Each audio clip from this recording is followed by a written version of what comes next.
my career.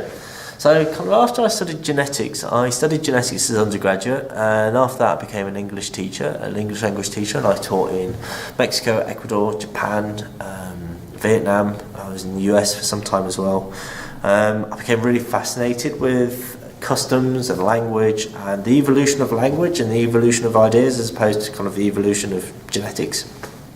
Mirror neurons was kind of came out and they were really famous at the time in the press, and I became really aware that if I wanted to study the evolution or write about the evolution of ideas, as I saw, and I was kind of interested in becoming a photographer or a novelist or something along those lines, if I wanted to do that I should probably know a little bit more science. So I thought I'd go back to science for just a few years and to learn about that. So I was a bit naive in thinking how quickly you could go back into science and learn about something. However, I returned to the UK and undertook a master's course in neuroscience at Edinburgh, which was a brilliant course. You learn everything from the neurons and the action potentials right up to cognitive psychology, and afterwards I got a job at the MRI unit there, learning a little bit about fMRI, and that allowed me to get as a research assistant post in Germany, in Lübeck, under Ferdinand Minkowski, who recently published a little bit about mirror neurons and imitation in that kind of field. I was able to work for him, based in Hamburg, running his studies at a kind of big neuroimaging unit there, which is one of the best in the world, and that was a real honour. And I was able to do my PhD at the same time, which was great.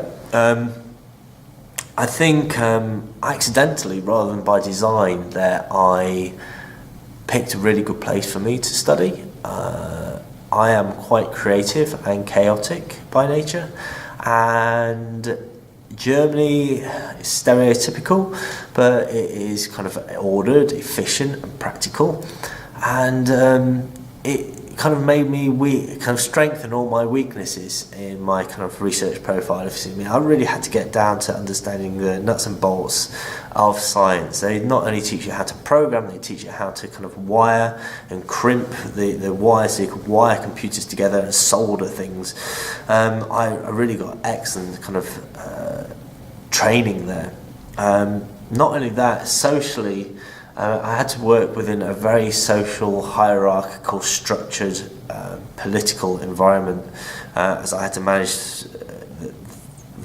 all the incoming studies from Lübeck into Hamburg. And it was a real kind of learning experience, which I did very well. I think probably my proudest thing about that, though, is I did that as a single parent, which I wouldn't do again, but yeah, I did that. That was good.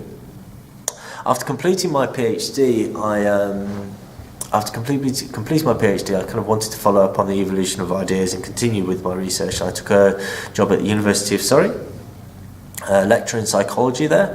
Because of my neuroimaging expertise, I kind of got drawn into a number of studies there, and I did a lot of teaching.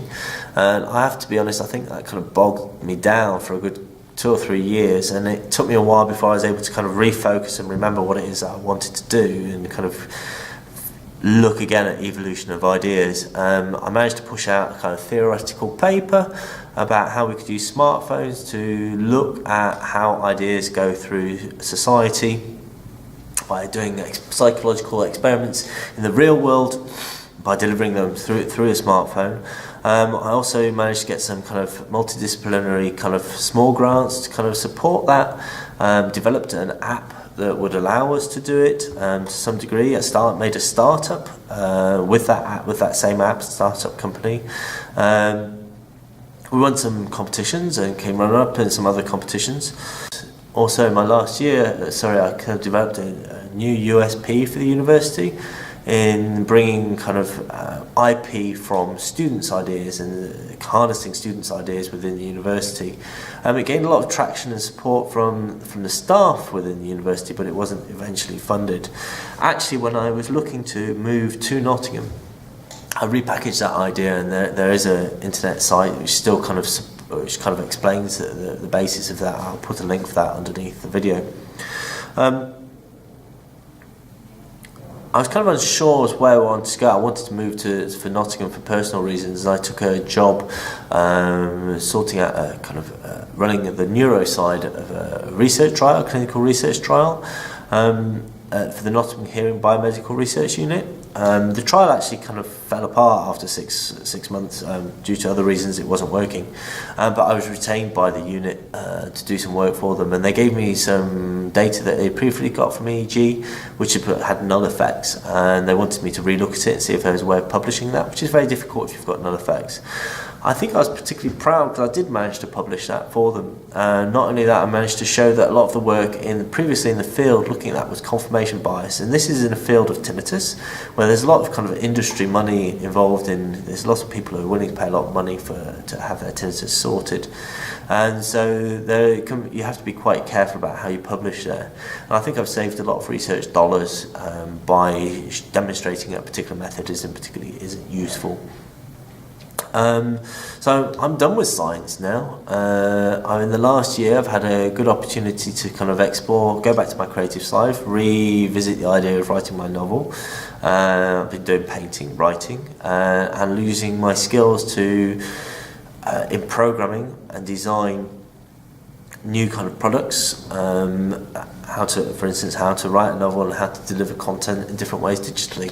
And at this point I'm looking for work which allows me to develop skills, a number of different skill sets, and I'm quite open. It's an exciting time. Thank you. Bye-bye.